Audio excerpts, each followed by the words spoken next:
Good evening, ladies and gentlemen. Welcome to the Exceptional Conservative Show live for the nation's capital. We are not ashamed of the good news of conservatism, for it is the power of liberation, first to the Republican and then the Socialist. Tonight, we have a very special guest that will be joining us, none other than Jordan Richardson, who is an attorney and senior policy analyst at Charles Koch Institute here in Washington, D.C. We'll be talking about criminal justice. Is there room for true reform in the criminal justice system? He's written a wonderful article. We'll go over that this particular evening. Also, I'll be joined this evening by Lonnie Poindexter of Lion Chasers Radio. He is host and a communications representative or correspondent for Urban Family Talk. We will also be joined by the Kraken this evening, Ralph J. Chittams, Sr., D.C. GOP Vice-Chairman. And that will be in the second half of our program, along with newly minted Maryland GOP third Vice-Chairwoman, Shannon, Wright. She'll take center stage. What a wonderful program we have for you all tonight. And I'm excited by it, as I am by every show that we do. I want to thank as well Dan the Man Butcher for allowing me to come on his program this afternoon during the 5 o'clock hour to talk about yellow journalism. And it is a great concern for many of us who have watched as the media is encouraging Google and other entities around the internet to formulate a war on fake news. And I love the idea of fake news when you think of the fact that there were media cohorts like Los Angeles Times and the New York Times and Washington Post and other entities that did everything they could to cover the bases of Hillary Rodham Clinton, no matter how often she filed off or struck out. And it, quite frankly, are doing their very best now to throw or project upon you the idealism that somehow those in the right side, as they like to call the alt-right, I like to call those who pursue the truth and don't mind printing it, conservative media, that we are fake news. And while there are individuals out there who do make currency or make a great deal of money coming up with all types of controversies and conspiracies, it's not the role of Google to censor, nor is it the role of the other poorly performing yellow journalists to point fingers in this direction. I say clean up your own house first, then we'll get everything else together. Also, want to thank Jeff Dunnitz for allowing me on his program, The Lid, this afternoon. Had a marvelous, fun time with Jeff, and I look forward to coming back on someday soon, if he allows me to. Hopefully I didn't break all the Chinaware in there while we were talking about the issues of the day. Ladies and gentlemen, you know how we do this to get started. We take off our hats. I happen to be wearing the Exceptional Conservative Show hat. There we go. And for those who are watching via live stream, you see this huge flag on this side of the wall. For those who are watching via Ustream, flags are right behind me. And we pledge allegiance to the United States of America. How about that? How about that? These are the words, and so if you can follow along in English, then we'll be off to a great start. Here we go. Put your right hand over your heart. Let's pledge. Ready, begin.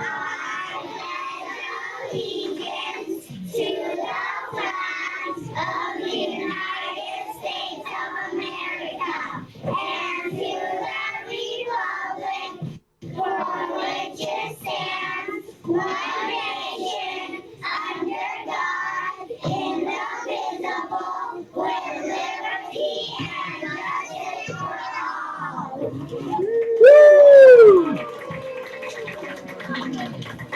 There we go. That's the way we should be with our children. Try to find a way tomorrow morning to say the Pledge of Allegiance with your children before they go to public school. And that way, you will assure their patriotism even on the campus itself. Ladies and gentlemen, we are excited tonight because there is a young man who has written a very good article. And that article is about the criminal justice system. And we are just one. Jordan Richardson is one of the great members of Charles Koch Institute, and they do their very best to give a conservative worldview so that others throughout the marketplace of ideas might be able to consider famously methods in terms of dealing with those who have, for the past 100 years, put a series of ideas in place which are definitely anti-patriotic. And so one of those particular issues happens to be the criminal justice system. So we're so very glad to have Jordan. Good evening, Jordan Richardson from the Charles Koch Institute. Good evening, sir. It's a great honor and privilege to have you on the Exceptional Conservative Show live tonight. Thank you very much. Glad to be here. Listen, you've had a wonderful day, a very exhaustive day, in terms of discussing criminal justice reform. But before we get into all that, I want you to explain to people about the Charles Koch Institute and what it tries to do for the betterment of society. Yeah, so the Charles Koch Institute is a nonprofit educational institution. We're a 501c3. We don't take positions on legislation, but what we do is try to foster a national conversation about issues that are important to the American people, and especially ones that will bring about better well-being for everyone involved. And one of the areas that we believe is criminal justice reform. Criminal justice reform is an issue that deals primarily with public safety and costs, but it's also about human dignity, and that's what we're trying to promote at the Charles Koch Institute. Now, when you talk about criminal justice reform, are you discussing the concept of abating the crimes for the illegal use of drugs? Is that what this criminal justice reform is all about? Criminal justice reform, at its core, is about promoting public safety. We want to make sure that the policies that we have in place are actually keeping our neighborhoods and our streets safe. But there's another element to that. It's making sure that the laws that we have are actually making sure that punishment fits the crime. And too often what we see on all levels of the system is that a lot of people are getting sentences or punishments that are wildly out of proportion with the actual crime they committed. So we want to make sure that punishment fits the crime and make sure that people understand that justice has to be tied to notions of fairness as well. Well, in terms of what you've done this particular afternoon with the Charles Koch Institute, you were the moderator for navigating a path forward, and you had on your panel delegate Shanyelle Herring, Robin McDougall, Brian Sterling, and also Bobby Vassar, who is Chief Counsel retired of the U.S. House Judiciary Subcommittee on Crime. How did you get all four of those individuals together, and what were their insights in terms of navigating a path forward? Yeah. Well, what we did is we reached out to people who actually cared about this issue, but also people who had been part of the system too and knows how it operated. For instance, Bobby Vassar used to be in charge of the Parole Commission in Virginia. He worked in Congress. Robin was in the Virginia Commonwealth, and she studies the actual systems in Virginia about how they all operate with each other. But I think the most important thing that they all came to realize, come to understand, is that while Virginia has done some good things to promote public safety in the last 20 years, there's still much more work to be done. For instance, in Virginia has the lowest felony larceny threshold in the country. Let me explain what that means. Okay. If you steal something like an iPhone, that's considered a larceny. And states will determine your punishment based upon the dollar value of the item you stole. So in Virginia, they have the lowest amount at $200, whereas other states like Texas and Maryland have it at $1,500 or $2,000.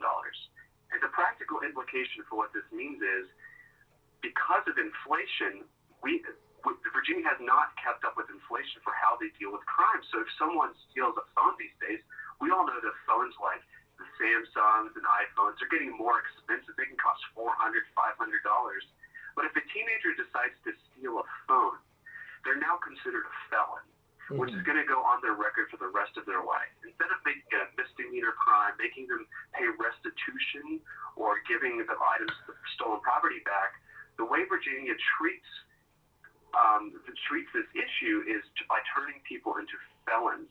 And so that's a good example of one of the things we say. There are some outdated policies in Virginia, and it was important that this panel that we had realized the potential for reform. Yeah, and so let me address that question to you, because there's some, and I'm one of those hardcore lock them up kind of guys. Listen, I don't have time for individual thefts and things of that particular, because that ruins our society.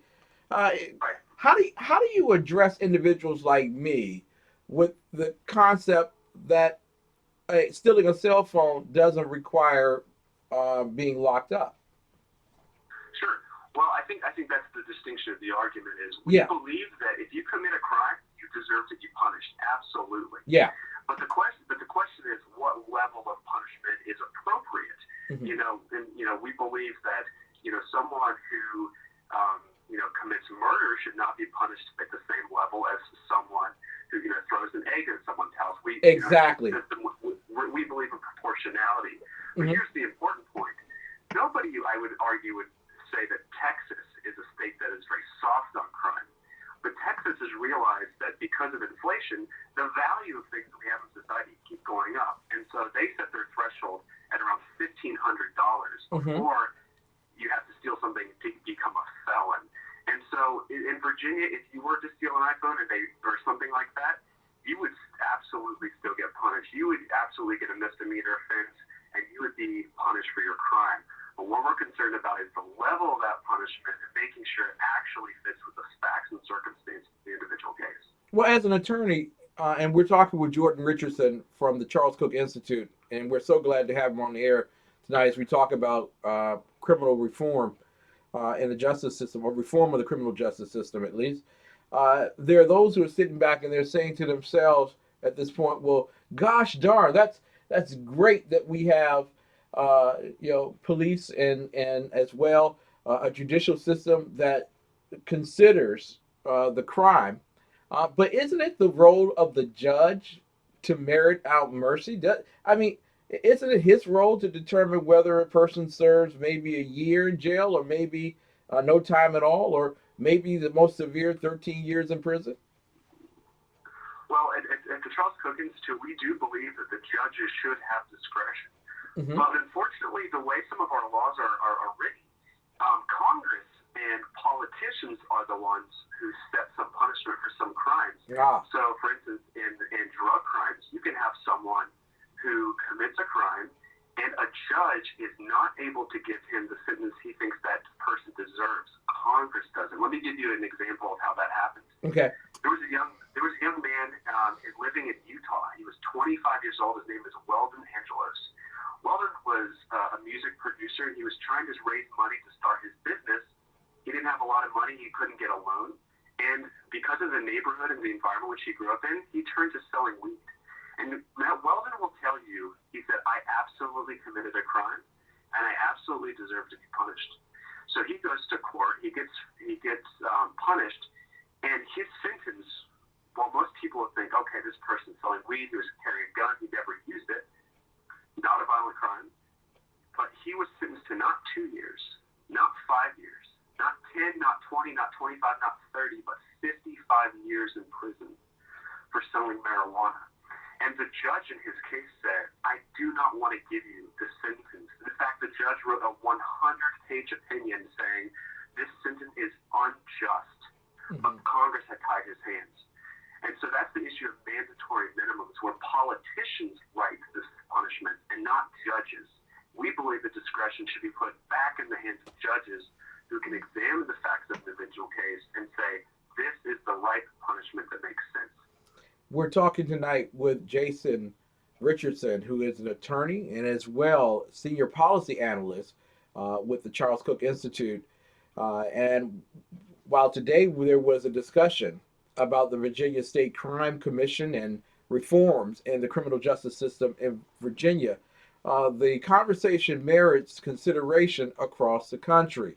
And the judicial system that we grew up with may not necessarily be there. And Mr. Richardson, I grew up in a neighborhood where weed and crack and a few other things were sold, and the oft excuse was given, well, ain't no job, so this is the only thing we can do.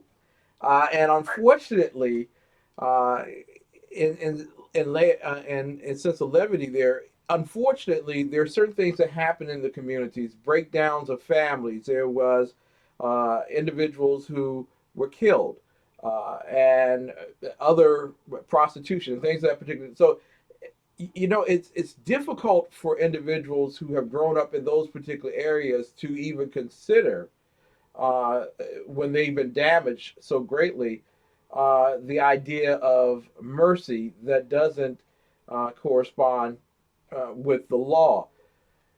How is it that we've gotten to this point where judges cannot merit those particular mercies out, but at the same time, that those who are in communities like and unto that feel that it has to be so severe in order to get rid of the issues that we have? Right. No, I think it's a long conversation. This is not a situation where we just got in it overnight. This happened, Yeah. a long time ago. I mean, but if you study history and if you study, the United States back in the 60s and 70s, the United States experienced a huge crime wave, where cities were, terrible rates of violent crime all across the country. And people were rightly concerned about that. And they said, we need to make sure we put an end to crime. And what happened was a lot of people were afraid that judges would give out a sentence of maybe 2 years in one state, but 10 years in another. Mm-hmm. And so they came up with mandatory minimums and said, well, we're just going to have one minimum sentence for everyone. But the problem, of course, with treating everyone the same is not everyone's the same. It's the same thing like in school. Yeah. If you try to teach every kid the same type of way, you're going to get up with different results because everyone has a different background and a different story. But because of these policies and being trying to respond legitimately to a public crisis, even though crime went down, incarceration has still gone up. And that's because of the overuse and overcharging of things and making things into felony cases or federal cases. Instead of leaving it at the state level where local judges and state judges best know their own communities and can actually determine what makes sense in Virginia. Because Yes. What makes sense in Virginia probably is a little bit different than what makes sense in California. Exactly. And so there are many people here in our culture who have families that have been tied up in the criminal justice system, uh, where dad went to prison, sons have gone to prison, uncles and quarterly, because they've been caught up in the drug trade. But there are also individuals today that don't want there to be such leniency that those issues from the past return to their communities.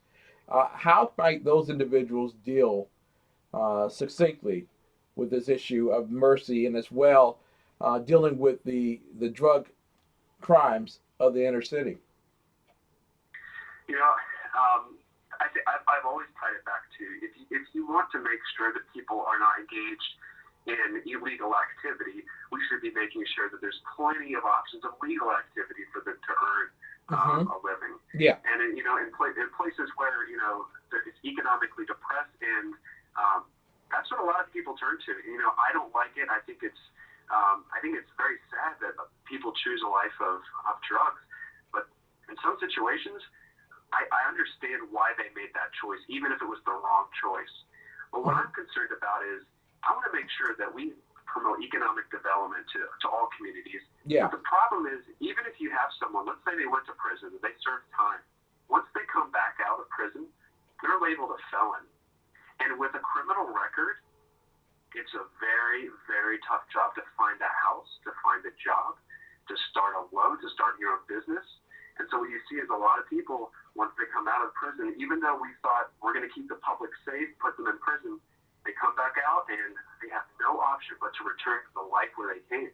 And that just repeats the cycle over and over again. We have to break that. You're absolutely right, and I really appreciate the work that you're doing with the Charles Koch Institute. And in line with that, the whole idea that once a man has done his time, shouldn't there be things in place to make certain that when it comes time for his felony record to be squashed by the court system or cleaned up, so that there is no public record of that, why isn't that done more quickly to help individuals who have had felonies in their past get into the marketplaces in our culture? I think a lot of it has to do with the fact that it depends on what type of crime someone came out for. So Okay. if they came out and they were in there for mishandling funds or something, if they were going to be hired at an accountant's firm, that's something that they would want to know about, just about their background. But what it really comes down to is the government has put in place a whole lot of barriers that make it harder for people to get back into society and be able to move past it. They've done their time, they've done their punishment. Yes. But when they come back in for the rest of their life, they're treated as separate from you and I. And that makes it really hard. Let me give you an example of how that happens. So in a lot of states, there are restrictions on what types of work you can get without government permission. It's called occupational license. Basically what happens is you have to request that the government give you permission to start a job, like to be a barber or just to do simple tasks like that. You have to go to the government, and the government says you are not eligible in some states to be able to get that license if you have a criminal record. And so what we're doing is we're cutting people off at the kneecaps and saying, even if someone wants to work hard, the government's saying, we're going to stand in your way for that. And I think that has to change. And part of that is having these conversations we're having right now. Yeah. That's the importance of, the panel we held in Richmond, the conversations going forward is we all want to make sure that public safety is our number one priority. But public safety will always come at the expense if we keep applying the same solution, or the same solution to every single problem we have, and we can't incarcerate ourselves out of it. Well said. Listen, Jordan, there are lots of people who want to hold this conversation. Some have been so hurt by the criminal justice system, they don't have very much faith or trust at all in it. And there's some who believe that when it comes to legislators, they are as liberal as they are lenient and don't understand the complexities of the communities in which they have jurisdiction over. The unfortunate thing is that the courts have become so laissez-faire in terms of application of law by advocacy standards per se, rather than by constitutional standards, that there is a very lacking of mercy. How can people get in contact with you to begin holding these conversations so that good and prudent jurisprudence is done in their society and their community? Yeah. Well, I'd say first, check us out on our website at the charleskocinstitute.org. It's charleskocinstitute.org, not the Charles Koch Institute. Okay. Check us out there. It's a good place to start for more information. But I would also turn to other organizations who work in this space for the fact, like the group Wright on Crime has been very effective at saying, here's an example of other states like Texas, Georgia, and other conservative states and blue states, and finding out where we can learn from the lessons in other states. De Tocqueville and the founders, they called us laboratories of democracy, where the states would come and would try experiments there and find out what works and what doesn't. And I think there's a lot to be learned from what other states have done. Texas was facing a huge problem with our prisons. South Carolina has a they were going to be spending millions of dollars, but they decided to have a different way in how they treated low-level nonviolent crimes, and they actually ended up shutting down prisons, lowering crime, and saving millions and millions of taxpayer dollars. And I think it's time for Virginia to be proactive about trying to take care of their own state, making sure that, yes, we've got some good things we've done for the past years for public safety, but that's not enough. We got to keep moving forward, and we got to make the system work for everyone. Jordan Richardson, Charles Cook Institute, Senior Policy Analyst, Criminal Justice Reform. It's time for us to talk about it. Thank you so much for being on the air with us tonight. Thank you for having me. I appreciate it.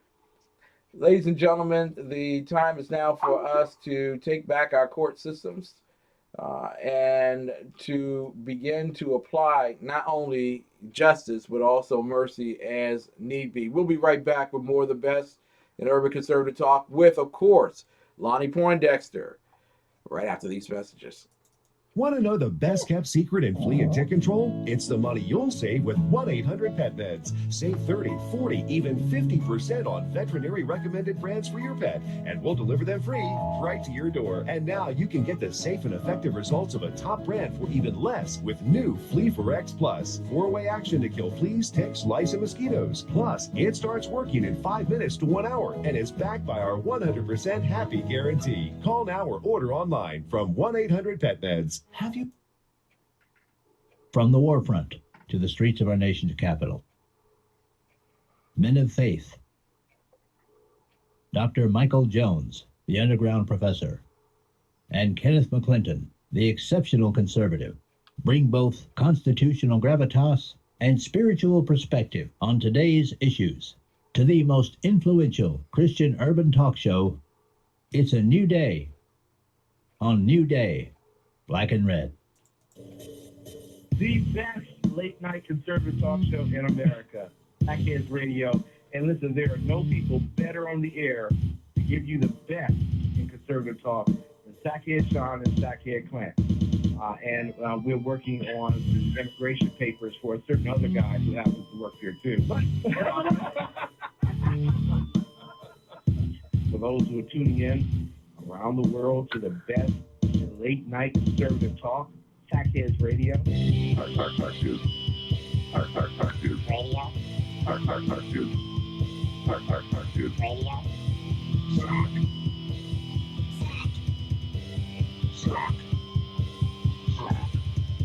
best late night conservative talk show in America. In America. In America. And in this web was a large, I'm pretty sure it was the biggest spider I've ever seen. Make sure she says yes with this beautiful engagement ring. Expertly crafted in 14-karat white gold with an alluring design. Featuring breathtaking diamonds. Get a unique piece designed just for you with our huge selection of stunning gems and precious metals. Order now and receive free insured shipping. Find your perfect jewel today at alores.com. Even when I'm busy in the kitchen, it's important to me that the special people in my life know how much I care. I choose edible blooms because it's the perfect choice. Traditional flowers and chocolate all wrapped up in one. Edible blooms are made fresh daily using the very best seasonal produce and Belgian chocolate, all crafted by hand and delivered Australia-wide. Edible Blooms has the perfect gift for any occasion. edibleblooms.com.au. Welcome to Lion Chasers, where faith and public policy intersect. And now, your Lion Chaser in the good fight of faith, Lonnie Poindexter, on Urban Family Talk. We're not saying that there's not instances where there's maybe racial injustice somewhere. This is America, and people are human, and there's sin in the world. He's a president of first. He's the first president to say that America is not a Christian nation any longer. But, we'll pray for our enemies while we defeat them. You can't blame folks for messing up the city. There has not been an elected Republican in council in Baltimore City in over 50 years. In the co-captain's chair with me today, Reverend Ralph Chittams. What's happened is the social justice movement has now been hijacked by a godless movement. Don't be bamboozled. Ladies and gentlemen, Frederick Douglass was a gun-toting conservative. It's not a black or a white issue. It's a God versus anti-God issue. And I know those would say, well, it's all rigged. That's all a game, Lonnie. Because I get that a lot. And there are the crew that has their bags packed at the train station waiting for Jesus to come back. We'll be here in a minute. Oh, train went by. Another train went by. No, it wasn't Jesus. But he's coming. Meanwhile, Rome is burning. The host of the Black Man Thinking radio show. Welcome to the show, Stanley Levy. Good morning, Lonnie. How are you? The core issues the bull elephants aren't in the home. We got to do away with the entitlement programs and the things that hamstring us. And that's where the conservative viewpoints really resonate for my generation. I want to welcome to the show the host of the Exceptional Conservative Show, and that's my brother Kenneth McClinton. Welcome, brother. Lonnie, it's an honor and privilege always to be with your ever-expanding audience. Let your listeners be lion chasers with Lonnie Poindexter.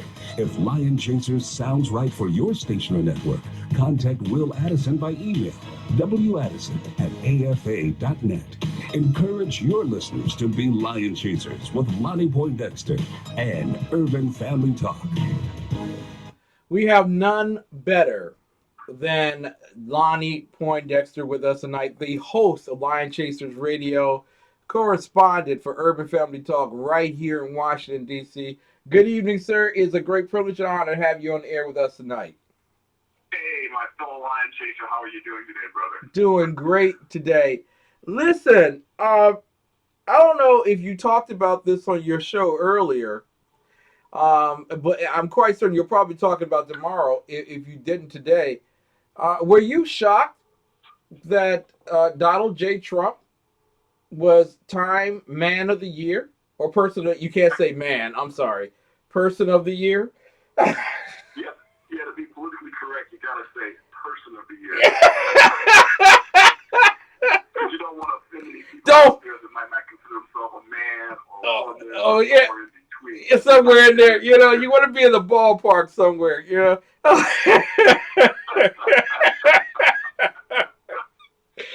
Oh, talk about outreach. What were your thoughts when you found out this morning that it was not going to be Hillary on the cover of Time magazine? Well, I'm sure Time had the backfill because they probably already had the proofs printed up for Hillary to be on the cover. And so they had to probably go back and redo everything, all their jigs and so forth for Donald. You know, I got to tell you, I wasn't completely surprised, and Donald was gracious in accepting the award, but if I'm not mistaken, didn't Barack Obama get the Fame Award back when he first became president? Yes, he did. Yes, he did. And but here's a shoots an award then. I know what you're saying, but it's also a caveat here. He also got a Nobel Prize. Obama also got a Nobel Prize, so I think you're supposed to get both of those or something. It's like a matching set before you. Yeah, it's a matching set, so we can expect the Donald to get that one sometime within the first year of his presidency. Boy. Time magazine hasn't been relevant since platform shoes. Now you're hurting people's feelings out there. They work hard putting pictures out there.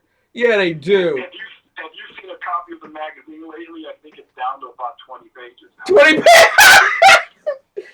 But in all seriousness, back in World War II, and throughout up to about the early part of the 70s, Time magazine was something. You were something. I agree. Mm-hmm. In fact, it was in my household. Growing up as a kid, we had Ebony magazine. Yes. We had Jet magazine. Yep. We had Family Circle. Uh-huh. And we had Time magazine. That's what came in the mail every month. Exactly. That was it. You knew you were somebody when you could order Time magazine and put that on your table so that everybody knew how cultured you were. a well-read family Yeah. informed on issues of the day. You have Time magazine in the middle, and then you have all the Jet magazines circling the whole table on the outside. Yeah, that's a cultured family. You know, I have a personal confession to make. My favorite magazine was the Jet magazine because of the Jet Centerfold. No, we were reading the pages in front of it and after it. Not the same. No, Mom, I swear I was looking at the advertisement. For a 13-year-old boy, 14-year-old boy, let me tell you, I could not tell you what the rest of the magazine said, but the Jet Beauty of the Week, I can tell you where she was from. Whether she was a Libra or a Capricorn or an Aquarius, you know, hey. And what her life goals were. Exactly. Wherever her goals were, those were my new goals. Ladies and gentlemen, we talk. Since we're on that topic, and I did bring it up, and when I remember Thelma from Good Time. Yes. When Thelma was the Jet Beauty of the Week, man, I just lost it because I just swore up and down that she was going to marry me one day. I hear she's eligible though in New York. She's rich and eligible. Really? Yeah. She's single? She's, oh my goodness. She's single. She's available, ladies and gentlemen, for this Christmas. Get yourself a Thelma. Somebody hook a brother up. Hook a brother.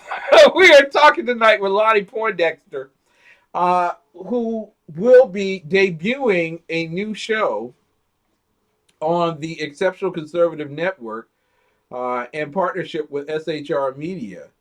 And you all got a good sponsor today for your show, but you will be doing drive time radio from 4 to 6 p.m. starting Monday. First and foremost, why are you going to do drive time, and what are your expectations? Well, me and Pastor Chittams were given an offer we couldn't refuse. Speak with the mafia, that the president and founder of TECS approached us, and we just humbly said, yes, sir, and where should we show up and what should we do?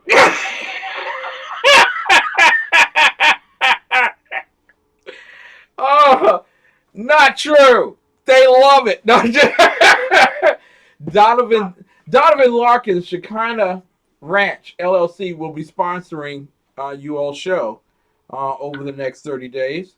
So that's a very good start in terms of your program. But what do you all plan to talk about during your drive time show from 4 to 6 p.m. Monday through Friday? Well, actually, in all seriousness, very honored to be a part of a new show launch, and Pastor Chittams and I, and we're gonna do what we've always done: make liberals mad and tell the truth.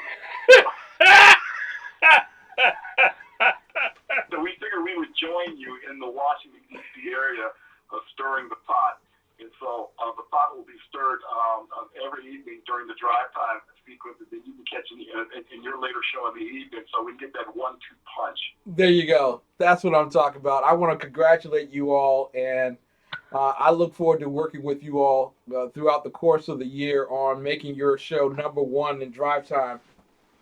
I want to beat WMAL. That's my goal. That you all have the #1 drive time show, not only just in this region, but around the world.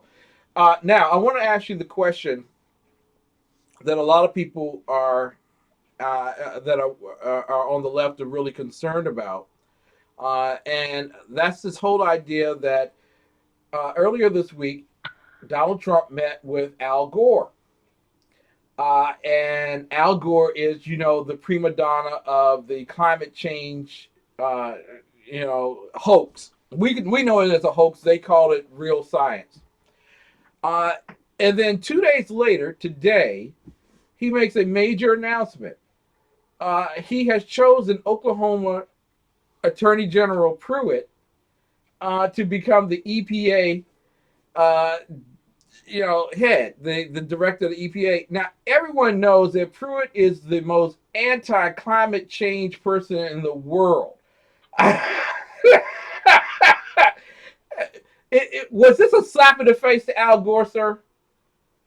Yeah, When I first got wind about the Al Gore meeting, it was Pastor Mark Will sent me a text. Says, "What in the world is this?" I had no idea.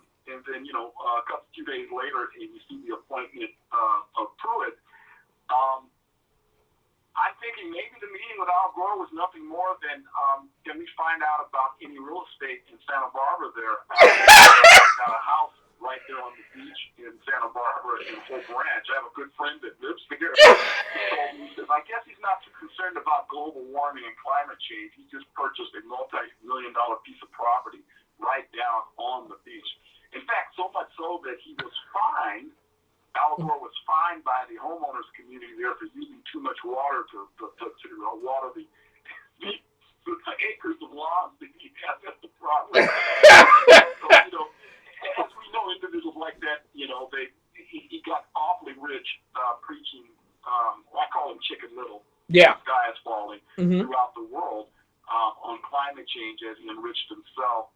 I don't know what to make of that other than Donald just making the rounds and connecting with people. Maybe just wanted to do it. Because didn't he bring his daughter with him for that meeting? Yes, he did.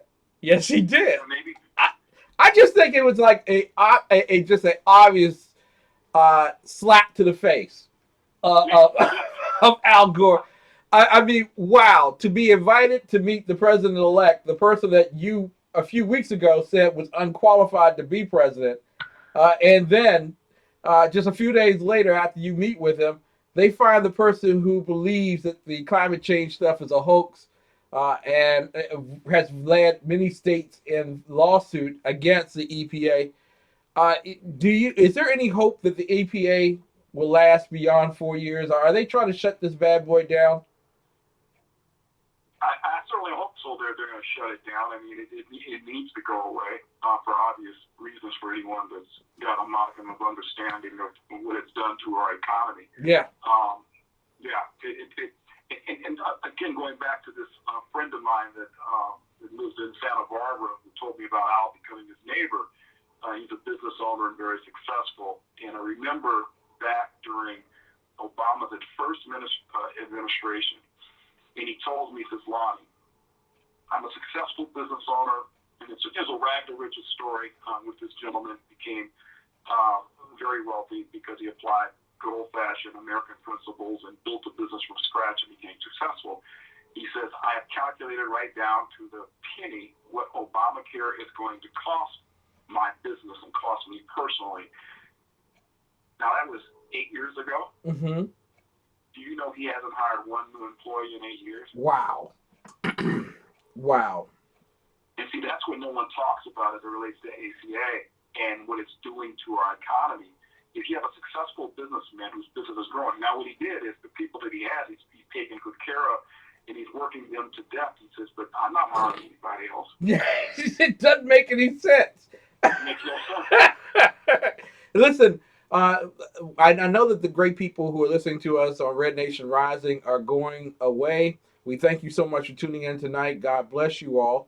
And you can always hear this show at 2 a.m. on the Liberty Channel at Red Nation Rising. For those who are listening to us via High Plains Pundit Media or via live stream or Ustream or SHR Media, we thank you so much for listening to us live. We're talking tonight with Lonnie Poindexter, who is an icon in Christian conservative talk, and also will be part of a new Drive Time series on SHR Media. And they're working on the name of the program, right? Did you all come up with a name for your show?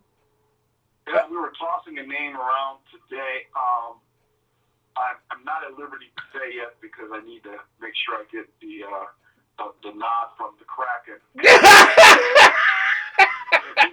All I gotta give him credit, he came up with, or his better half came up with the concept for the names. So I think I know what it's going to be, but let me wait and let him make that announcement. There you go. It'll be pretty cool if it's the one I think it is. We're all very excited about the kickoff on Monday. But you have a bigger thing than even your debut on Monday. And that is the whole idea of how to help men become men of God.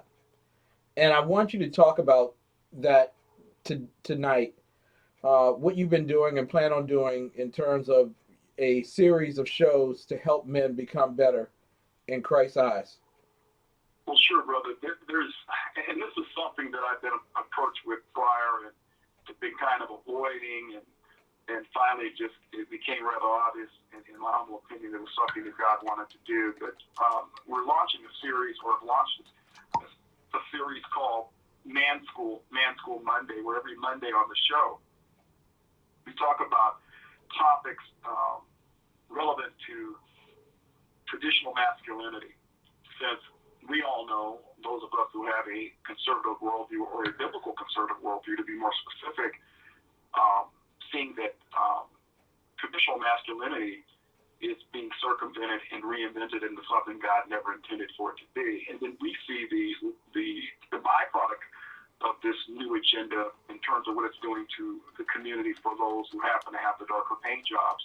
Mm-hmm. And so we're going to talk about issues relative to men. Now, I had some of the ladies, and some of them follow your show as well. We're like, well, is there going to be a women's show on Wednesday, like, Women's School Wednesday? And you got to take that up with Al, because Al's got my Wednesday show.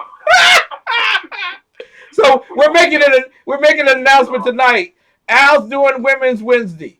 But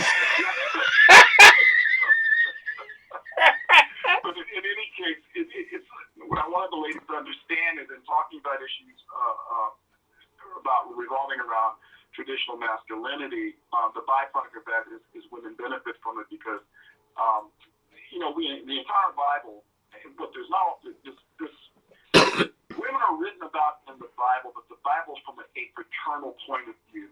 Yeah. And so some folks would say, or women would say, it's a chauvinist type of point of view. It's actually not. If you look at the Bible, the reason why it's from a fraternal point of view is, number one, God's a fraternal figure. Number two, God really doesn't have any issues with women. He has big issues with men and our heads of flint or stone. And he has to contend with us. That's why it's from a male point of view. So when the men are walking in the right way, and in God originally intended them to be, the benefit to the women is you end up getting the kind of man that you've always wanted. So when I position it that way, I kind of get off the hook. But yeah, guys, take it up with Al if you want to show on Wednesday. There you go. Take it up with Al. All women call in to next Wednesday morning at 11 a.m. Call into Al's show and demand Women's Wednesday. I bet you he'll love it. Out of that, Lonnie. How can people listen to your very successful program? It seems like every other week you're being put into a new city or a new radio station because of the prosperity and the popularity of Lion Chaser Radio. How can people listen to your show, sir? Well, thank you so much, brother. In fact, I've been recently guest hosting for Bradley Dean on Sons of Liberty Radio. And had the honor of doing 2 or 3 shows for him in the last couple of weeks. Also, Sandy Rios, who is a part of the American Family Association, AFR, American Family Radio Network. She's invited me back, so I must be doing something right. But on my own show, you can catch me Monday through Friday at 11 a.m. Eastern at urbanfamilytalk.com. That's urbanfamilytalk.com. And we broadcast in 2 formats. We broadcast on the internet. Internationally, you can catch us on the web at urbanfamilytalk.com, or you can catch us over traditional radio towers across the country. If you want to find out where those locations are, go to the website, click where it says About, and it will show you the locales where we actually have towers where we broadcast across the nation. Our potential listener reach to date is about 2.5 million, but we're growing. Yeah, you are. Happy.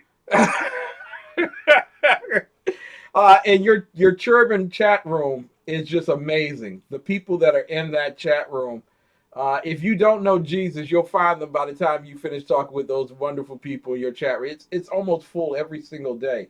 Great stuff, man. Thank you, brother. And we've got radio broadcasters who tune into the chat room. In fact, the exceptional one has been known to troll in the trash can, and so does Dave Milner, the unpleasant blind guy. Yeah. And so it's a family. It's a family affair. You can go there and you'll feel like you're at home. You'll learn something, and you'll get a chance to laugh as well. Awesome. Thank you, Lonnie, and we look forward to next Monday. 4 p.m. Eastern Time on SHR Media, the brand new show. And we'll get more details as the week goes on. God bless you, sir. We'll talk to you on Friday. Yes, Godfather. We will be there and we'll be ready Monday. I'm not going to be able to live this down. I don't want a horse in my bed. Take care, bro. Oh, I tell you, kiss the ring. Baby, ladies and gentlemen, we'll be right back with more of the best in urban conservative talk as we get ready to move into the second hour of the most influential conservative talk show in the world, the Exceptional Conservative Show, live from the nation's capital. Yesterday, you went on the air. We're talking about your fake Prada's sunglasses. Yes. Scary called me in a panic last night. I went on the air, and I called them fake. They're not fake. They're real. We're going to get sued. Really? They're real? Yeah, and he gave, what's the name of the company you ordered them from? I bought it from a company called EZ. That's the letter E, the letter Z, Contacts USA. So he goes on the air yesterday and says, Easy Contacts, they're a scam. Ignore them. No research, nothing. Yeah, didn't look into. I'm like, you're being a little reckless. Yeah. You know, even though they, I don't know if those are real Prada glasses or not. But he went on the air and said that anyway. The opposite of 60 Minutes, Scary Jones. Yeah. We don't know. We didn't investigate. I'm sure they're a scam. Well, I got them for $150 lower than you could normally Okay, buy but them. are they a scam? They're not. I looked into it. I researched it in full. I am holding legit, real Prada sunglasses. Wow. So Really? I'd like to issue an apology. I just want to say, Of course, he got a call from the company. From the owner, yeah. They had lost orders yesterday because of what is scary. Because of what Scary said. They should make you pay what they lost yesterday. How much was that total? I don't even know. but at the end of the day, it's almost one of those too good to be true things. Yeah, it is true. So you did your research on this? I did my research. I did my homework. At the end of the day, Exactly. Easy Contacts USA, they actually sell real, legitimate stuff. You have to At great prices. At great prices. Can you imagine last night, I'm getting ready to eat dinner, I get a phone call from Scary. He's like, hey, you got 2 minutes? Yeah, I got the same call. I'm like, okay. Was it 2 minutes? 25 minutes later, I'm like, all right, Scary, that sounds great, man. They're legit. Yeah, thank you. All right, I'll let you go. I'll talk to you tomorrow. It's unbelievable. Everything worked out. All right, thank you, Scary. So Scary, It could have been last season's. You know, sometimes they do that. Last absolutely. season's, whatever. Scary accused them of the company of being a fraud, and they're not. And that was very reckless of Scary. It really was. Yes, Froggy. Scary's going to turn this around at some point before it's over. He'll go, I was doing them a favor. See, at first I said it wasn't real. Now it is real. More people are going to buy from them. I did the homework, boss. They're real. At the end of the day, if you want Thank you, Scary. eyewear, Here we go. Scary, if you give the name of the company one more time, I swear to God, you're fired. You're going to kick me in the beat. I'm going to kick you in the balls.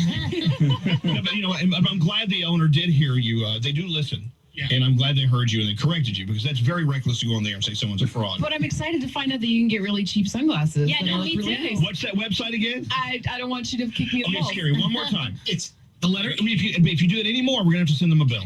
All the right. letter E, the letter Z, Contacts USA. Okay. .com.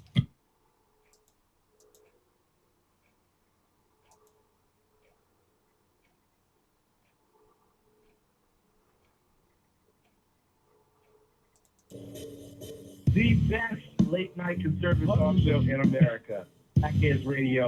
And listen, there are no people better on the air to give you the best in conservative talk than Sackhead Sean and Sackhead Clint.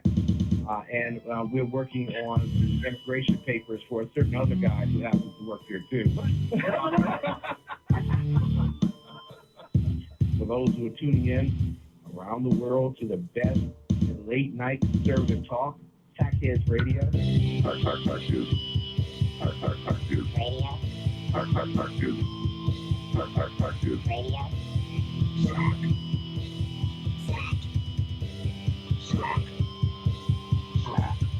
The best late night conservative talk show in America. In America.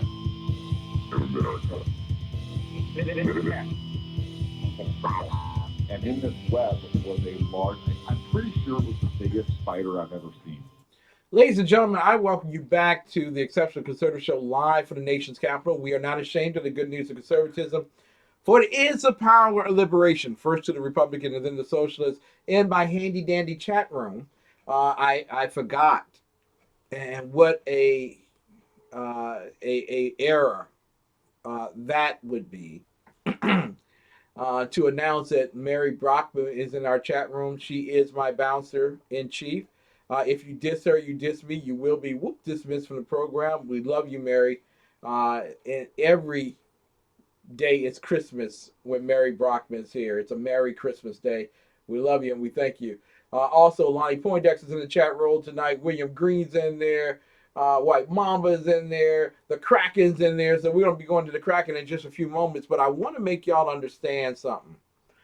God is really working with us as we move to the next level. And like I said earlier to you all this week, and have been doing so on Lonnie Poindexter show on Fridays, I said one of the things that we need to do is expand and get as many conservative talk show hosts out there as we possibly can.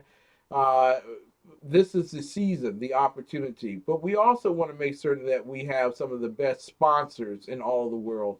And I believe that we will have a sponsor very shortly. Well, we already do have a sponsor for the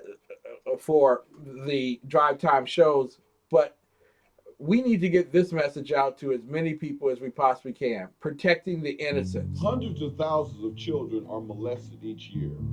Child molesters prey on unsuspecting families. Parents, you are your child's #1 defense against child molesters. Prevention is better. There is an urgent need to guard our children from sexual abuse. Please help us to protect children who cannot protect themselves. This is a great opportunity to literally save lives. Ladies and gentlemen, what we're talking about there is protecting innocence. And Shekinah Ranch LLC Pastor Donovan Larkins, is joining us in this campaign over the next 30 days to protect the innocent. We will be building a campaign strategy from the Exceptional Conservative Show, and we want you to donate and commit to it. Why? Number one, it's not easy doing something that's good. I know. I do it every night. But as well, it's costly doing something good. Sacrifice is much easier to take when we all work together to protect our children. Contact, of course, Donovan Larkins via Facebook, and we will have everything set up next week as well as we begin a campaign to protect the innocent. We'll be right back with more of the best on Sackheads Radio Night right after these messages.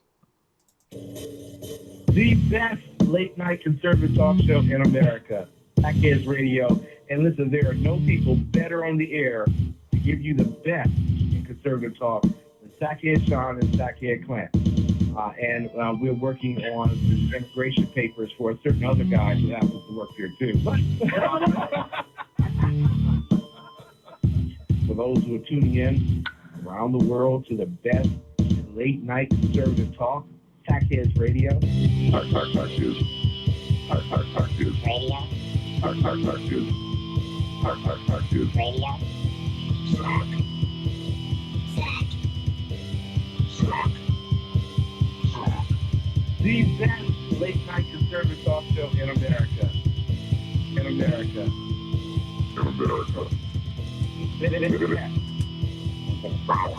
And in this web was a large, I'm pretty sure it was the biggest spider I've ever seen. Us for clothing, you have some stuff from Shein. So today I have a Shein, starting with Shein and Shein. Shein from Shein. It is this beautiful maroon, like shiny, easily becoming one of my favorite sweaters that I own. I like this one so much more. They're just so nice. I like it. It feels nice. They're smooth and soft. On websites, I've always wanted that quality. I really, really love it. It's really cute. I love it. A lot of good graphics. You get really like it. I really like the style. I love the style. I like it. Yeah, I love it. It's so cute. It's a romper that is beautiful. I just love it. I've been wearing this like forever.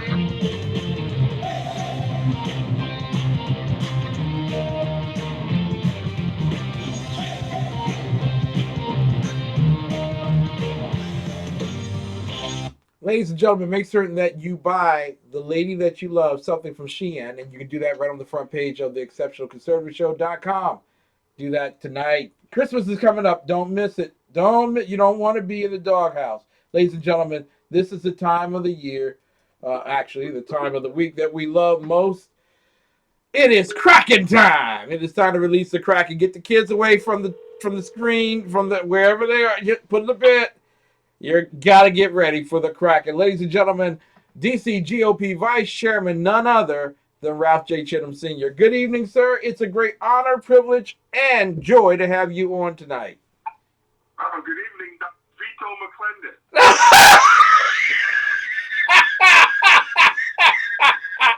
Oh, my reputation, I tell you. I'm a sweet, innocent man, quiet. You know, I don't start no problems. You know what I'm saying? No. You broke my heart, Fredo. You broke my heart. That was not Vito. That was Michael.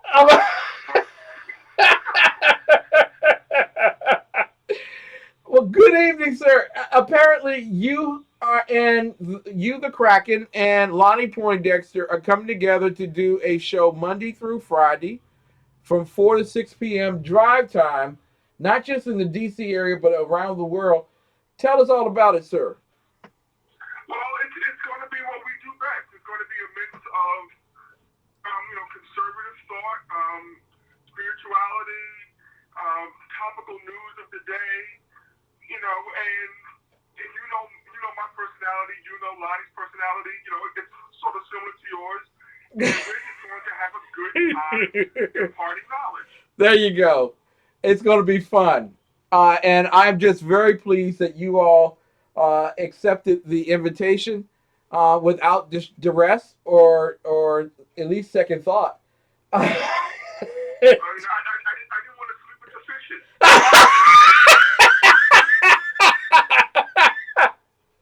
Oh, the reputation. The Kraken has been released this evening, ladies and gentlemen. I want to talk with you firstly before we get into all the real politics of the night. Something that I heard about a place called the Motor City. Apparently, I think I heard that over 50% of those people that voted in Detroit were ineligible to vote. Were they all criminals? What happened? Well, I don't know about that, but I did read the report that there was one precinct where when they retrieved the sealed box containing the ballots, the box was marked as having within it 306 ballots.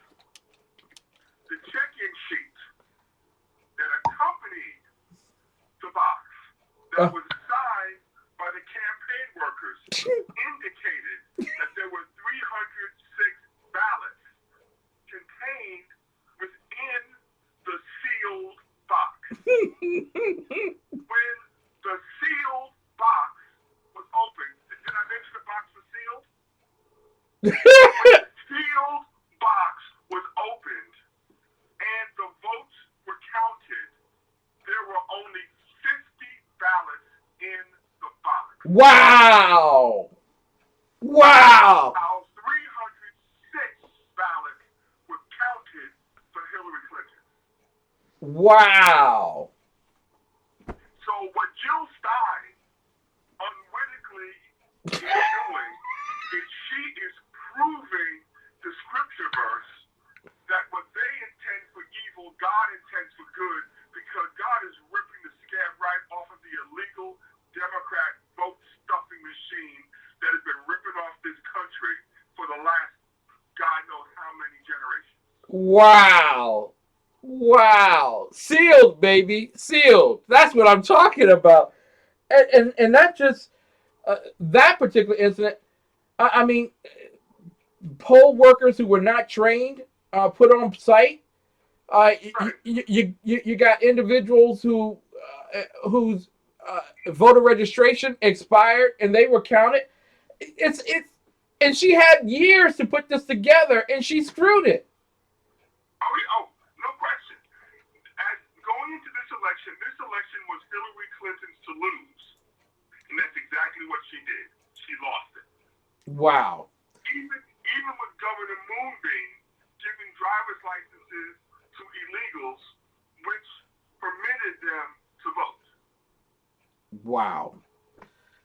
And just think of the voter fraud that was done thanks to Janice Winfrey and the great city of Detroit, where nearly half of the votes no longer count, which will also alter some of the local races as well. Oh, goodness. This was a good year. And Nevada. Yes. Nevada's getting flipped on its head because of Democrat voter fraud. You know, so here again, we have Jill Stein starting all this trouble in Wisconsin, Michigan, and Pennsylvania. And at the end of the day, what's going to happen is President-elect Donald J. Trump's lead is going to widen. Thank you very much, idiot. Voter fraud. Speaking of a corrupted type of system that's led by the, of course, the Democrat Socialists of America, I heard this week that Donald Trump was visited by two patron saints of illegal aliens. Both of them are mayors. One was the Chicago mayor, Rahm Emanuel, and the other was, what's her name here? Muriel Bowser. That's it. Muriel Bowser, the mayor of the District of Columbia. Apparently, they had an opportunity to sit down with the president-elect. Do you think at all they talked about sanctuary cities?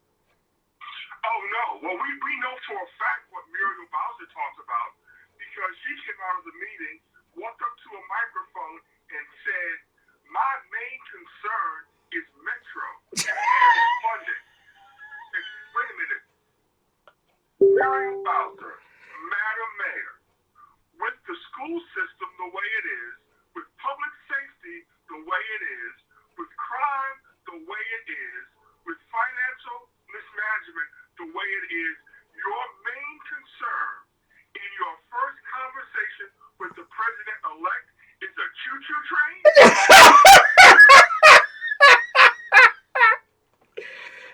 Hey, listen. The train's got to go somewhere. So Donald Trump should have locked them both up. Yeah. In violation of federal law, and he should have locked them both up just to, well, I mean, I understand that legally he can't do that. I mean, this is just me being wishful thinking. He could have locked them both up, thrown them in jail, and said, take this sanctuary cities, Governor Moonbeam, you're next. Now, remember, everyone, that it was 2 weeks ago that both Rahm Emanuel and Muriel Bowser stood toe to toe with so many other mayors around the city, de Blasio up in New York and the mayor of Los Angeles, and they all came out and said, we're sanctuary cities, we're proud of it, and there's nothing you can do about it, screw you. And Donald Trump came back and said, well, since you feel that way, we'll take away the federal money. Bowser, in her interview after her meeting, said that the city of Washington gets more money away from the government than it does from the federal government. That may be statistically true, but what other industries do we have in the District of Columbia? None. We have no manufacturing. We have no agriculture. We have no commercial industry. The only thing that we have in the District of Columbia is government employees and real estate taxes. There you go. There you go. And sales taxes. That's it. So you tell me how you're going to fund the state when you don't have manufacturing, agriculture, high tech. We have nothing but taxes. You can't. It all comes from the government. Right, the math doesn't work. We're talking tonight with the Kraken, Ralph J. Chittams Sr., who will be hosting a new drive time show 4 to 6 p.m. right here in the inner city, Washington, D.C. We're so proud to have him on. I want to let the Kraken loose tonight, and I want to bring up the issue here regarding criminal justice reform.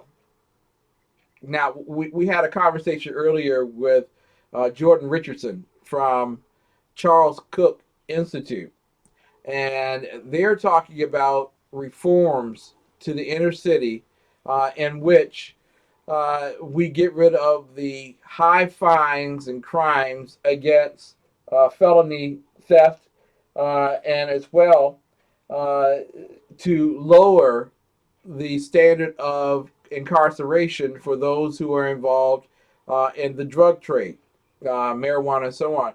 I wanted to get your thoughts on that.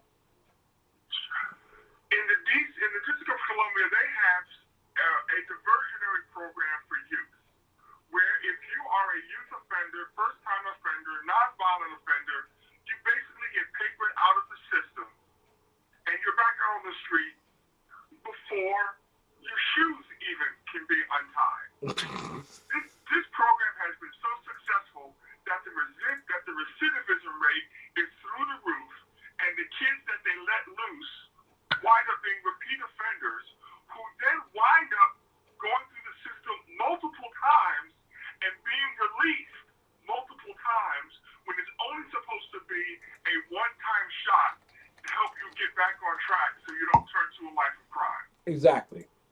So, all of these, does criminal justice reform, is that an issue that needs to be looked at? Yes.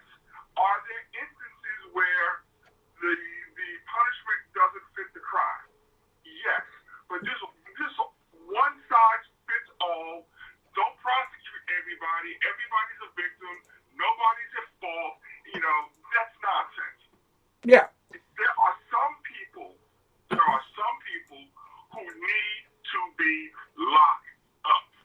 Well, see, well, hold up, Ralph. Now you're beginning to sound like a racist. You sound like one of those guys who just want to lock up black people. Is that? But did I say that there are black people No. who be locked up, or did I say there are some people who just need to be locked up? We understand the code. We know what you're saying. See, I get in trouble because people want to talk about the N-word all the time. Yeah. The problem, my problem is, I know the definition of the N-word. And the definition of the N-word is not exclusively for black people.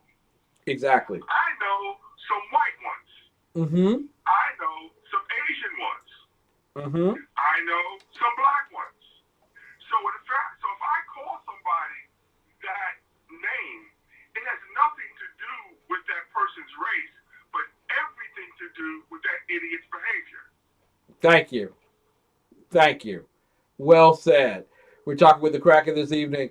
Listen, there have been a lot of moves by Donald Trump over the past week. One of the biggest rules, it was a rule that was kind of broken because under Obama and under most Democrat leaders, there is a one China only proviso regarding foreign policy. You don't talk to Taiwan at all because Taiwan is a province of China. However, we have laws on the books that say that should China ever attack Taiwan, we wouldn't be on the side of China. We would be on the side of Taiwan, and we would have to protect them. Do you think it was a error for Donald J. Trump to speak with the Taiwanese president, Tsai Ing-wen, regarding, just, hey, how you doing? Can we get together and talk sometime? Is that wrong? Well, I know you're not supposed to do this, but I'm going to answer your question with a question. If Donald Trump was wrong in speaking with the leader of Taiwan, then how wrong was President Obama when he sold Taiwan $30 billion in weapons? That's different, man. That's different. I know Donald Trump has a big mouth and a lot of hot air, but a conversation doesn't have the possibility of killing 1 million people. But I think 30 billion in weapons, I think that could kill a hell of a lot of Chinese people. I think so too. So see, this is another instance where the right, where the left gets so crazy rabid about something that they forget that their own little golden boy has done even worse. Yeah. Exactly. So the knock on Donald Trump was he's not going to be able to engage on the international stage. And then when he engaged on the international stage, these bubbleheads on the left lose their minds because he talked to somebody in Taiwan and their own president sold the same country $30 billion worth of guns. Woo! It's ridiculous what the left is doing with this. Absolutely ridiculous indeed. I want to go back to Washington for a moment, and this is a story that's being kept on the down low. And I'm going to put it in the chat roll for those people who are following along at home and listening to the Kraken at this particular moment on the Exceptional Conservative Show. We'll be in Broadcast Central. But a matter before the courts now in the District of Columbia. Apparently, Yinka Aleo, who was the Department of General Services former director for contracting and procurement, is suing the city and city administrator Rashad Young for $10 million. And the reason, not because the coffee wasn't good in the cafeteria. This is the reason. He was terminated in retaliation for failing to cooperate with the mayor's office efforts to award the contract to a political donor and then publicly defamed and embarrassed. Quid pro quo, is that still existing in D.C. politics? Of course not. We're above that.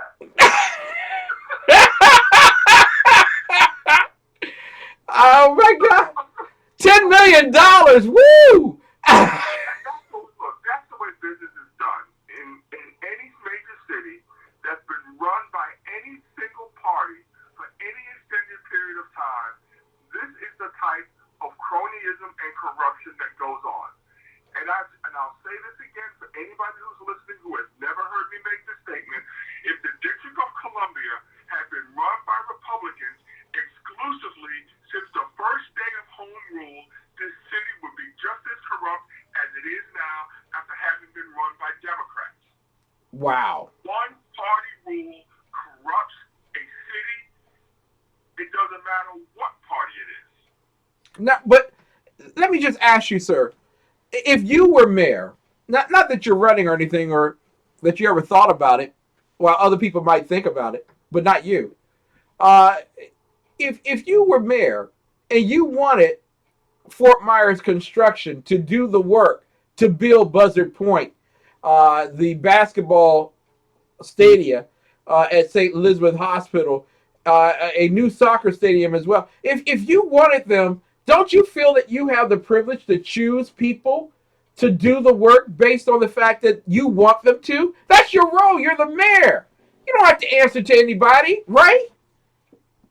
Only if I were king. That's why I would never run for mayor.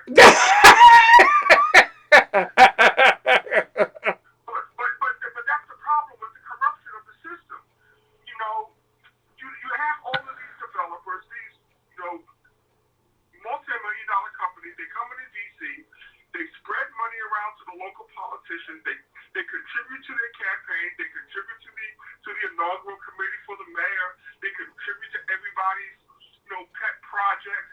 Heck, that's what ran Kaya Henderson out of town, the former chancellor of the D.C. school system. She strong-armed a contractor to pay for a program. Yeah. And then what she did is she resigned and hightailed it the hell out of D.C. before she was found guilty and could be fired for it.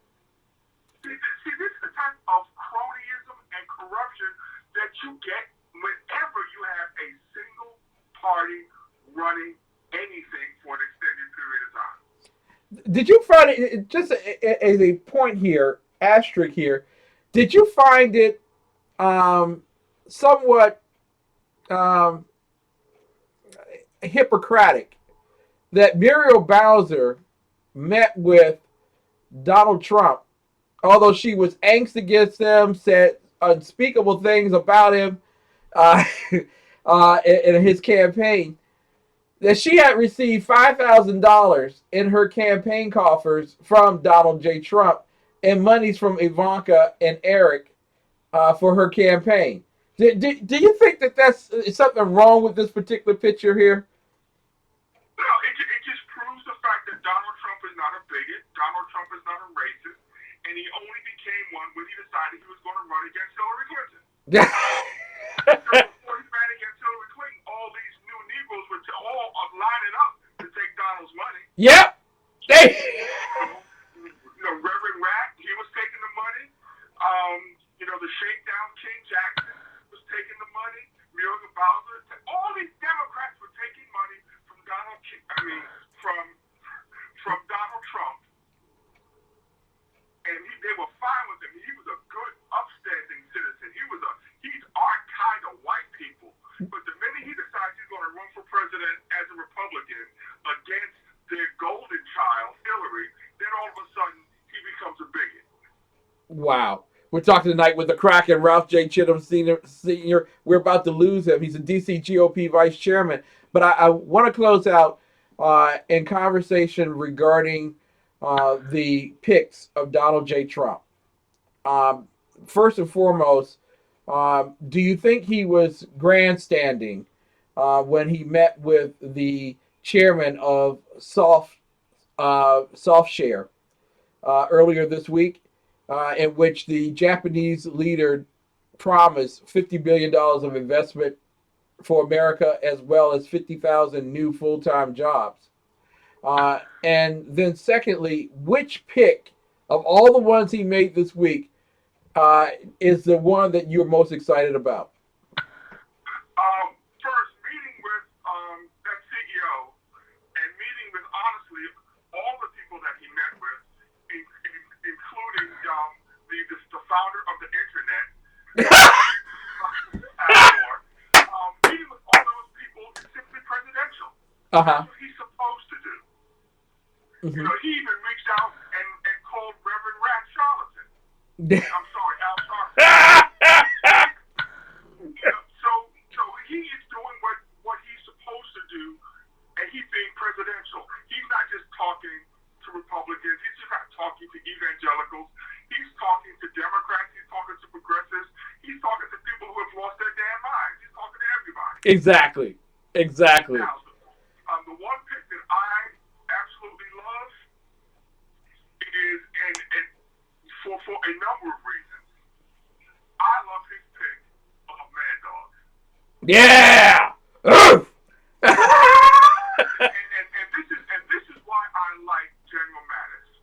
And this isn't a direct quote, but this is just paraphrasing sort of his philosophy. General Mattis' philosophy is, I'm willing to sit down and talk to anybody, but understand, if I have to, I will kill you, and I will not be upset about it. That's how you run foreign policy. There you go. There you go. Teddy Roosevelt. Anybody on the planet, you want to talk to me? You want to approach me like you have some sense? Fine. Let's sit down. We can reason. We can discuss. We can negotiate. But you need to understand that I have no problems dropping a bomb on your house. And I will do it. Ralph, you and I. Now, on the funny side, yeah. It would really be funny if General Mattis ran for president in 2020, because I could just see the bumper stickers that would say Mad Dog 2020. There you go. The Kraken, we gotta put it back, ladies and gentlemen. You are just getting a taste of what you're gonna hear from 4 to 6 p.m. starting Monday of next week on our drive time shows. We've heard two of the great icons of urban conservative talk tonight, the Kraken, Ralph J. Chittams Sr., and as well Lonnie Poindexter. Next week they will be broadcasting 4 to 6 p.m. on SHR Media. You should be a part of it. Thank you so much for being with us, Kraken. God bless you. God bless you. Wow, Mad Dog 2020. All right, baby, run. Ladies and gentlemen, when we come back, we'll be talking with none other than Shannon Wright. And I am very, very, very proud of this woman for what she took on last week. Last night we talked with Maureen Walube, and she lost her husband, she lost her job, she lost her property, and she's in London, and she did that all because of what she believed in, conservatism. Well, Shannon Wright has not as blightful, but certainly a challenging story, and one of which she took on members of the GOP in the state of Maryland. And be careful when you think your friends can't be your foes. She took them on and she won. And she'll be right with us right after these messages. When we come back from SHR Media Night, Sackheads Radio Night, which comes on at 11 p.m. Eastern Time, we will be listening to Sackhead Sean, Sackhead Clint, Bloviating Zeppelin, as he prepares for his new show next week. Ladies and gentlemen, SHR Media is growing by leaps and bounds, and you just need to be on this train. We'll be right back with more of the best right after these messages. With home values up and interest rates near all-time lows, you probably know that now is a great time to refinance, like the Johnsons, who saved $436 a month. $436 a month? It's simple. Just go to LendingTree.com, compare loan offers for free, and see how much you could save in just 5 minutes. I thought you said the bank gave you the best rate. Yeah. Lending Tree. When banks compete, you win.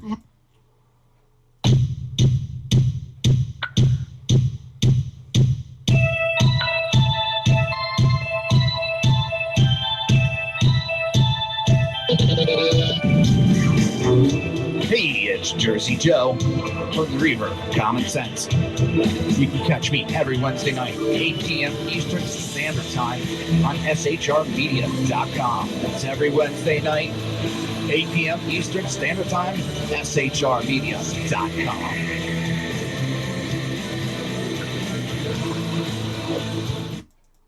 Is your PC causing major headaches? Now there's an easy way to make your computer run like new again. Introducing System Mechanic, America's #1 PC performance software. System Mechanic scans your entire PC for over 200 different types of errors. It then automatically fixes even the most stubborn and frustrating PC problems, restoring full speed and stability in minutes. Visit runlikenew.com to try it free. Meet Jason. He was really excited to start growing his business with social media until he realized how complex and time-consuming social media can be. It's difficult to manage multiple social networks and accounts. It's hard to monitor what's happening on social media, follow discussions, and engage with new followers. It's time-consuming to publish updates throughout the day, track and analyze how effective posts are, respond to fans and followers in a timely manner, and gain new customers. The list seems to go on and on. Jason quickly becomes discouraged. How could he ever do all of this and still run a business? He was ready to give up on social media until he found eClincher, the easiest way to manage social media. Jason was amazed how straightforward and simple it is to use eClincher. With eClincher, Jason is now able to leverage the power of social media without having to dedicate several hours a day.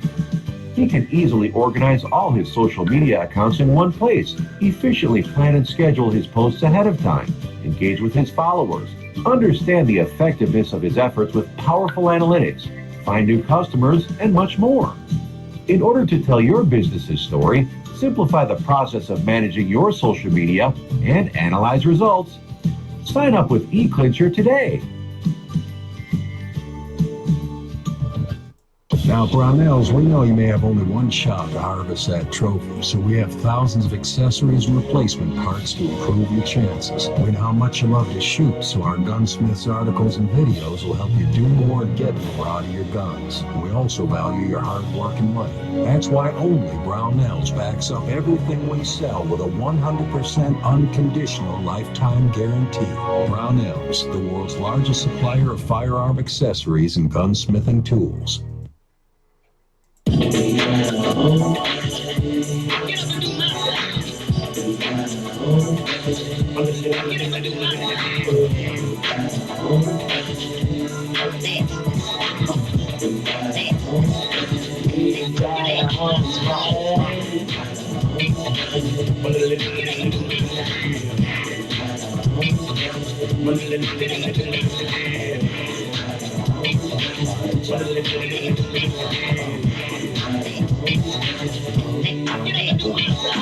Everybody, shake your body.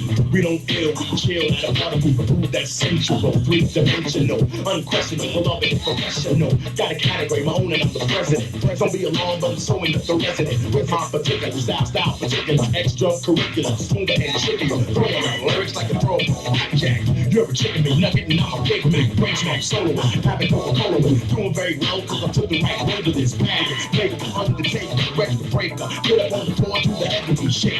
Started with the power, I'ma end it with a bang, bang, bang. Ladies and gentlemen, welcome back. All the parties getting started. It's Sackheads Radio Night. You know it. Wednesday night, Sackhead Sean, Sackhead Clint, Free Sacco, Low Rating Zeppelin, 11 p.m. Girls wet from sweat in the corner, people sitting down. They had as much as they can possibly get. Meanwhile, I'm lamping, feeling like a champion. Push up on a cutie phone, digits, I'm stance, I'm the face for pack though. Stuff like an Oreo, everybody broke for a heavy deep video. Put it in stereo. People said, here we go. Cutie down front said, heavy, you're my hero. Understand this before you make a comment. There's always a meaning in a heavy deep statement. In this life, I strive for improvement. Be your own God, follow your own movement. Love is a legend. Me, I'm legendary at it. Flipping on the mic makes me a rapping acrobat. Don't try to swing cause you didn't even hang. Y'all got our own thing.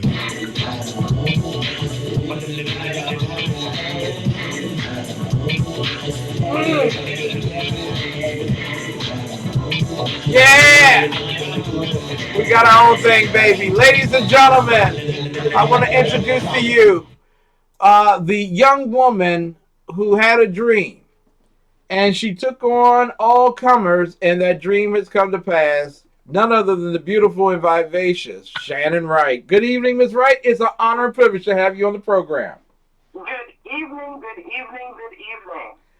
Well, first and foremost, I want to extend to you my deepest and most sincere appreciation for your efforts and your fight to liberate Maryland. And I want to talk with you about that.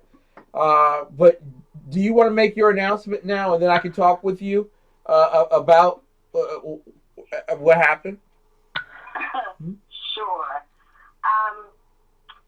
I was kind of determined to do things differently in Maryland, to get things moving specifically differently in Baltimore, and that proved to be such an uphill battle throughout the year. And I was really kind of disappointed with what I felt was the lack of support from the Central Committee in Baltimore in terms of being organized, but really from the state party. And there's a phrase that my mother used to say, and I hear it in my head a lot, which was, if you can't beat them, take them over. Not join them, take them over.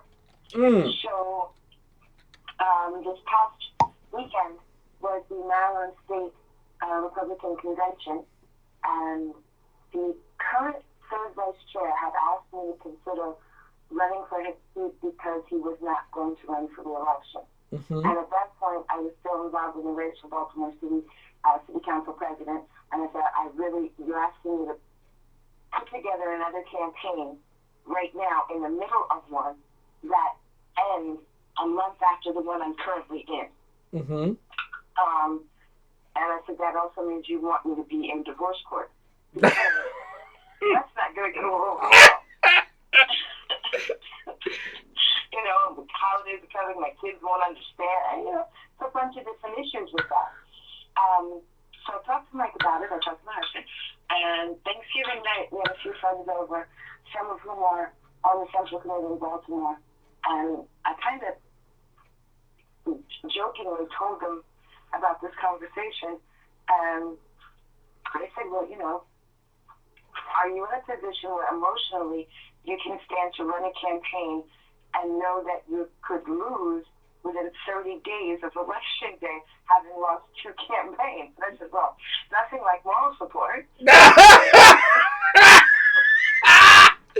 Everyone stand up for Shannon! Shannon, oh! Wow, yeah. So I said, well, no, that's the worst case scenario. Anything other than that, you could win. Mm-hmm. So I said, okay. So basically, election day was November 8th.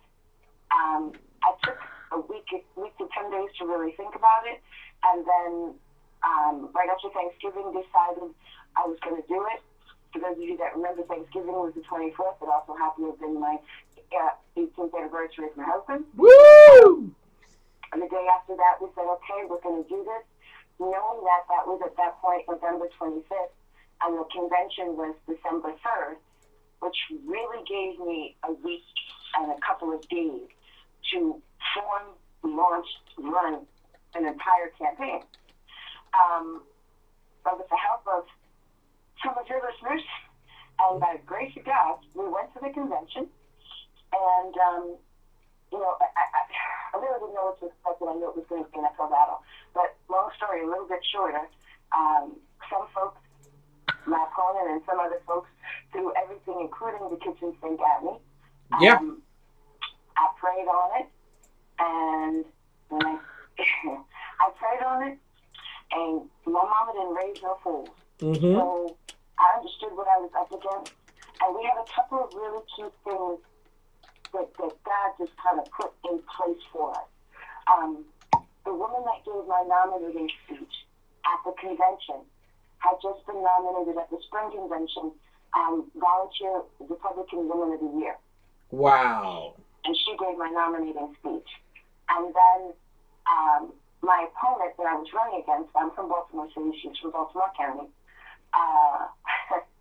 One of the executives, one of the folks from her Central Committee got up and gave my seconding speech. Wow! It was quite an interesting room. And we've had some issues in Baltimore. And like I said, I really haven't felt the support of the state party. So I knew that my opponent was going around saying all kinds of things behind my back. And if I didn't know it before, I knew it when the day before the election she called me and said, I hope you're not taking any of this to heart because we've always been friends. And, I would never say an ill word about you. And I said, oh. Wow. Now I know I'm in trouble. There you go. That's the first clue. If I didn't know it before, I know it now. So I got up there, I prayed. My husband was sitting right next to me, and we kind of prayed a minute before I went up to give my speech. And I opened my speech with saying, in case y'all hadn't noticed, I'm black.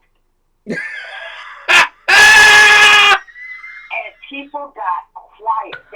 Some people chuckled kind of nervously. They weren't really sure what to make of that. And I said, and so those folks that have read your essay don't understand what I'm saying. I then said, let me clarify. I'm not saying that because my expectations of the handout being that the third vice chair is a black seat. Mm-hmm. I let that sink in for a minute. Mm-hmm. And so I'm clarifying this because I'm black. That means I was born a Democrat. So despite all of you in here trying to reach Democrat voters to turn a Republican tide, I can do what you can. Wow. Wow. Shannon Wright, Maryland's newest Vice-Chairwoman of the state GOP. Awesome. Congratulations to you. We are very proud of you. Now, I want to thank you for allowing me to write the essay that was released at 9 a.m. on the morning of your vote.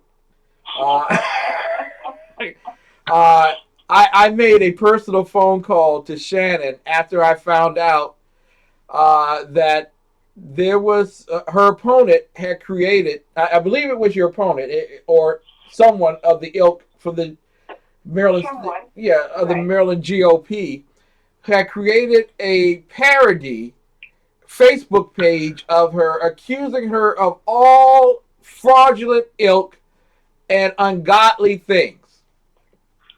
And Shannon, understanding, well, a lot of people tonight are calling me the Godfather.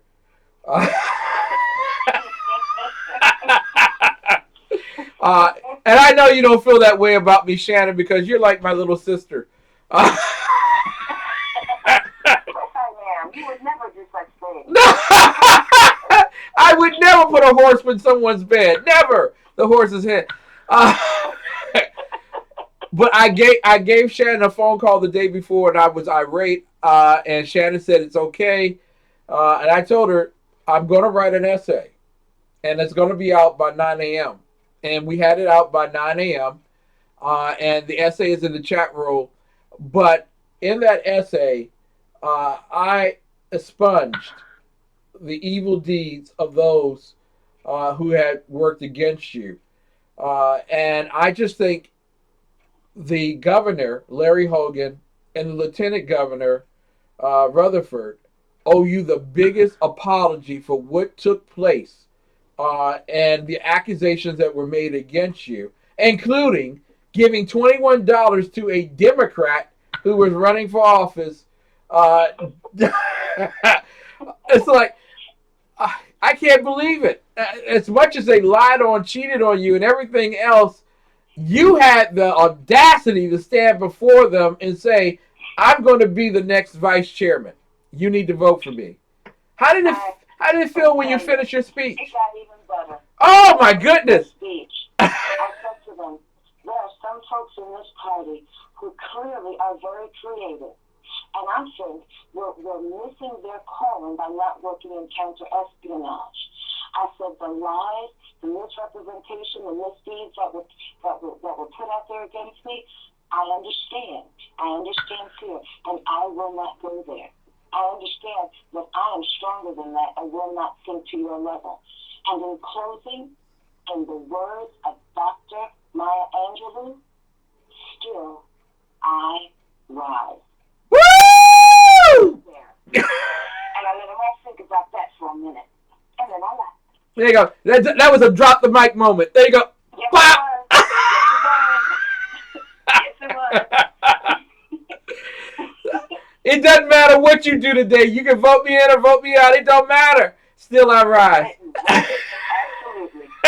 Doggone it. Well, I'm quite certain most Americans are listening to you tonight, and they're shaking their heads saying, wait a minute. It was Donald J. Trump who went to Detroit and said, what more could you lose? I mean, I want you to vote for me, black people. And there were more black people that voted for him than any other Republican since Ronald Reagan second, and then 1972 Richard M. Nixon. Oh, I have to interrupt you for a moment. Yes. I'm so sorry. I mean, not that I don't like hearing about all the awesome things that happened at the convention, and I do, but there's something I need to share with your listeners. Yes. And with you, Ken. And I'm going to put this, let's see, if I can get this done correctly, because, tech-savvy stuff is, not my thing here. But there's something I want to bring to your attention. There are a lot of issues and a lot of times when folks, they see on the news how there's still a lot of protests and still a lot of displeasure and concern about our president and vice president-elect. Mm-hmm. So I'm going to read something, and I will read it as quickly as I think you all will be able to hear me. This is an email that went out to all of the Baltimore City Central Community tonight. Take your time. Take your time. Okay. Now, there's a resolution being introduced in tomorrow's. It was introduced and it's on the agenda for tomorrow's Baltimore City Council meeting, which is December 8th. And the agenda is actually posted online, and I'll try and find a link to share with you all. And it's for a bill that they're looking to push getting signed into law tomorrow. Now, the resolution reads, and I quote, "The election of Donald Trump and Mike Pence as President and Vice President of the United States for the purpose of opposing and condemning divisive and scapegoating rhetoric rooted in hate, prejudice, and used, approved of, and encouraged by President-elect Donald Trump, targeting historically disenfranchised, marginalized, and oppressed groups. The resolution is hereby introduced, saying that we, the City Council of Baltimore City, condemns the election of Donald Trump and Michael Pence as President and Vice President-elect, respectively." Now, there's some more paragraphs to it, Yeah. but this is literally on the agenda for the City Council of Baltimore City to vote on tomorrow. Wow. Like, they want to make it a law. They want to pass a statute that the City of Baltimore condemns our President-elect and Vice President-elect. So I want people to hear this and to understand that this is the kind of stuff that we're still dealing with here in Maryland, and specifically in Baltimore. That the City Council, well, we've got 298 murders, we've got potholes bigger than sinkholes, okay? We've got kids that can't drink the water in schools with all the lead content, all right? And the City Council, who I might add was just sworn in yesterday, along with our new mayor, as their first legislative piece on their first agenda, it is to condemn the election of President Trump and Vice President Pence. Wow. Yeah. Let me give you some more to really help you understand this. Baltimore is over 65% black. It is predominantly Democrat, granted. However, Baltimore City is a city in Maryland, which has a Republican governor, means state, and a Republican president-elect, means federal. So, in Baltimore, a minority city run by Democrats has spent so much time with their hands up. I'm surprised they haven't pulled knuckles because it's stuck so far waiting for somebody to put something in it. Then condemn folks that run the states, where the state money comes from, and federal, where the federal money comes from. How's that supposed to work? Yeah. So this is the kind of mentality that we're dealing with in our inner city. So when you have an opportunity to support a candidate that you know is a conservative and understands fiscal responsibility, please, to all of you listening, do so. I don't care if it's California, Illinois, DC, wherever it is. Because this is the kind of ridiculousness, because this is what I say, but ridiculousness that your tax dollars go to support these folks to do. Yes. You know, it is saddening that a city with an unemployment rate that is higher than the national average by 3 points, that has so many black students graduating with the inability to read beyond the 6th grade level, to have a low graduation rate from college, meaning that these students will forever, without vocational skills, be deemed to poverty. This same group of council members' biggest concern is to literally condemn an election. I mean, the bottom line is this, and this is why I spoke earlier with the Kraken regarding Rahm Emanuel and Muriel Bowser meeting with President-elect Donald J. Trump. And Muriel Bowser received campaign funds from Donald J. Trump. And they condemn the Republicans, especially black conservatives, at the very earliest, no matter when they have the opportunity. But the truth of the matter is, Baltimore, Chicago, and Washington, D.C. are sanctuary cities, and all of those sanctuary cities have a great dependency on federal money. I say pass it. Go ahead and pass it, because the next thing you'll hear coming out of Washington, D.C. is you don't need the federal money anymore, and let's see how Baltimore, Chicago, and D.C. get along without federal money. Just saying. Absolutely. Just saying. I just put a link in the chat room that shows a story that was on Tax 45 talking about how this is the city council's plan to denounce our new elected officials. It's ridiculous, but this is the type of thing that we have in Baltimore. What a waste of people. I forgive me, I'm not God, so I don't have to be as generous with mercy. It's just a waste of humanity. That these individuals, and the sad thing is, it's the same people who are oppressed and beaten down economically, educationally, in their black churches, and everywhere else in the streets. Those same people vote for the same people that keep them oppressed, broken, and destroyed of spirit. It's the same people. And the only way we can break that is by having people like Lonnie Poindexter and the Kraken, Ralph J. Chittams Sr., and also Shannon Wright, and also Melanie Collette, and so many others. The only way we're going to make a difference is if we fight the good fight, despite what they say about us, because I'm telling you, victory is assured in Christ. Yes, ma'am. Absolutely. I realized the one that I put in is actually the resolution from St. Paul, from Minnesota. I didn't actually put the one from Baltimore, which in itself tells you that there are several out there from several cities all around the country, and there aren't. And it's really kind of ridiculous at this point. Shannon, it is an extreme honor to have you on our program. But in the final few moments that I have before we go over to Sackheads Radio at 11 p.m. Boy, I got these time periods I've been working with now. At 11 p.m., Sackheads Radio with Sackhead Sean, Sackhead Clint, Free Sacco, the Bloviating Zeppelin, Sir Mark. Want to ask you, what are you doing Monday morning at 7 a.m.? You and your husband. Well, Monday morning at 7 a.m., my wonderful husband and I will be co-hosting a drive time morning radio show. And Ken, where will that show be?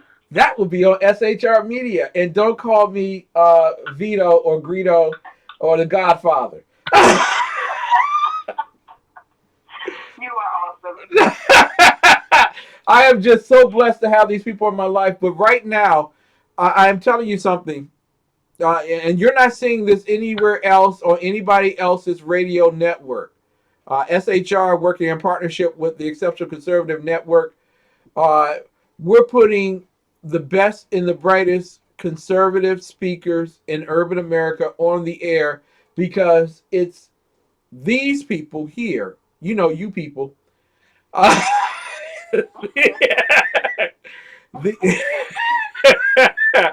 Do I get my brownies? Anyway, it's these great people.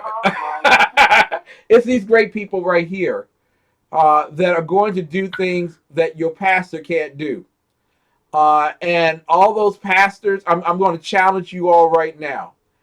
I'll put my God up against your God. I did this to a Nation of Islam person when they were planning on building a penitentiary outside of Washington, D.C. And I told them in the center of the city administrator's office building on 4th Street, I said to them as we gathered in circle for closing prayer, I said, I will put my God up against my enemy's God, and I swear there will not be any penitentiary built over there. This weekend, they will be doing a grand opening of the MGM Convention Center. It is called Gaylord Manor or the National Harbor. That's where they were going to build a penitentiary. So I will put my God up against all the black liberation theologians and Al Sharpton and the rest. Our network will outdo you all, and we're going to start winning elections. It won't be because of the GOP, and it will not be because we got money. it will be because the Spirit of the Lord is with us, and where the Spirit is, there is victory. Shannon, I thank you so much for coming on the program. I look forward to Monday morning at 7 a.m. drive time. And quite frankly, I will be coming to get my brownies. We could do that. We could do that. God bless you, woman. Listen, if you don't hear anything else I said tonight, I want you to hear this that I do say. America blessed. God blessed America. Now it's time for America to bless God. We'll see you tomorrow night for New Day Black and Red with the greatest #1 host of urban conservative talk in the world. No, not me. The Professor, Dr. Michael Jones. God bless you. So tonight, we'll see you. Love ya.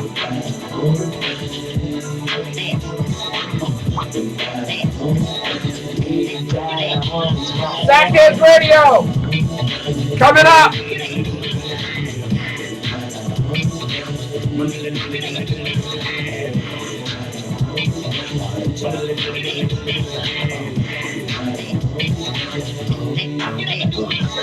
Everybody shake your body.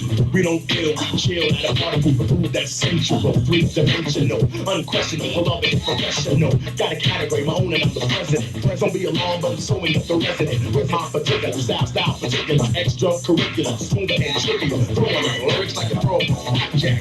You're a chicken McNugget and I'm a Big Mac. Brain snack solo, having Coca-Cola. Doing very well because I took the right road to this path. Make the undertaker, wreck the breaker. Put up on the floor, do the heavy shake. Started with a power, I'ma end it with a bang, bang, bang, that whole thing.